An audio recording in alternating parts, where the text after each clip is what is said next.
Report Bhavnagar Dinesh Kumar પી બાબરિયા ઘેટી। નમસ્કાર દર્શક મિત્રો, આપ જોઈ રહ્યા છો IHRPC ન્યૂઝ। હું છું સોલંકી દર્શના। સૌરાષ્ટ્ર સહિત ભાવનગર જિલ્લામાં બાગાયતી પાકમાં ખેડૂતોની હાલત કફોડી બની ગઈ છે। ખાસ કરીને ખેડૂતોને બાગાયતી પાકમાં કેળાનું વાવેતર કર્યું છે, તેમાં ખેડૂતોને રૂપિયા 400 મણ વેચાય તો પણ પરવડે તેમ નથી। તેવી પરિસ્થિતિ વચ્ચે ખેડૂતોને એક મણના ભાવ માત્ર 60 રૂપિયાથી લઈને 100 રૂપિયા સુધી જ મળી રહ્યો છે, જેના કારણે ખેડૂતોને વ્યાપક નુકસાન કેળાના વાવેતરમાં થઈ રહ્યું છે। ભાવનગર જિલ્લાની જો વાત કરવામાં આવે તો કુલ 1300 એકડની અંદર કેળાનું વાવેતર કરવામાં આવ્યું છે, જેમાં ખાસ કરીને જેસર, તળાજા, મોવા, ગારિયાધાર સહિતના નદી કાંઠાના ગામડાઓમાં કેળાનું વાવેતર કરવામાં આવે છે। પરંતુ હાલ પરિસ્થિતિ એવી બની છે કે કેળાના વાવેતરમાં ખેડૂતને માત્ર બરબાદી સિવાય બીજું કંઈ હાથ લાગ્યું નથી, જેના કારણે ખેડૂતોને મુશ્કેલીનો વધારો થયો છે। કારણ કે રાત દિવસ પોતાના સપનાનું વાવેતર કરીને 2 પૈસા મેળવવાની ઉમેદ હોય છે, પરંતુ ખેડૂતના કેળા ભાવનગર જિલ્લામાં ખરાબ થઈ રહ્યા છે અને વેચી શકાય તેવી પરિસ્થિતિમાં નથી। સૌથી મહત્વની વાત તો એ છે કે ખેડૂતોને પૂરતા ભાવ મળતા નથી અને જ્યારે ખુલ્લી બજારમાં 1 ડઝન કેળાના ભાવ 60 રૂપિયા જેવો ગ્રાહકો પાસેથી વસૂલ કરવામાં આવે છે, ત્યારે આવી પરિસ્થિતિમાં ફરી એક વખત સરકાર સામે ખેડૂતની મીટ મંડાઈ છે। Bureau report Bhavnagar Dinesh Kumar Babariya Gheti. મારું નામ છે જગદીશસિંહ રમજુભા, મારું ગામ છે અયાવેજ, મારો તાલુકો છે જેસર, મારો જિલ્લો છે ભાવનગર।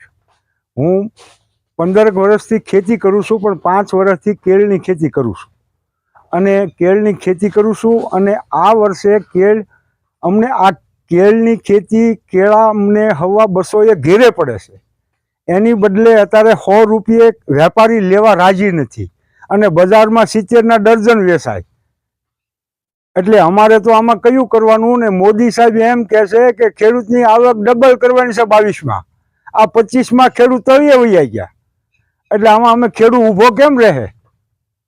પોઝિશન આ છે, જુઓ તો 70 રૂપિયાના ડઝન, તમે લારીએ પૂછજો તો 70 રૂપિયા કહે, અને અહીંયા છે અમારે 100 ને 60થી 100ના મણે નથી લઈ જવા, અને એની સામે જુઓ બગડે છે, ઢગલા થાય છે। આ તમે આખી કેળ જોઈ જુઓ, અહીંયા પાકે છે। હું ફરી જાઉં તો લૂમ બતાવું તમને। શેનો ખર્ચો કરો છો તમે? આમાં પહેલા તો દેશી ખાતર જોઈ, પછી આ 16 રૂપિયાનો એક રોપો આવે, પછી આ મજૂરી લાગે છે મણે 10 રૂપિયા શેઢે કાઢવાના, એટલે અને આમાં દેશી ખાતર જોઈ, વિલાતી ખાતર જોઈ, ફૂગની દવા જોઈ।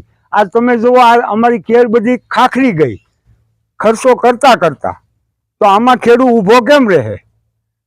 આમાં ખેડૂત આપઘાત નહીં કરે તો કરશે શું કયો? અને આ 1.5 વર્ષનું પિયત છે, આજકાલનું નથી। આમાં કેળ સોંપ્યા પછી આમાં બીજું કાંઈ થતું નથી, એટલે અમે 1.5 વર્ષ સુધી વાટે રહી એટલે અમારે પોઝિશન આવડી આવે છે।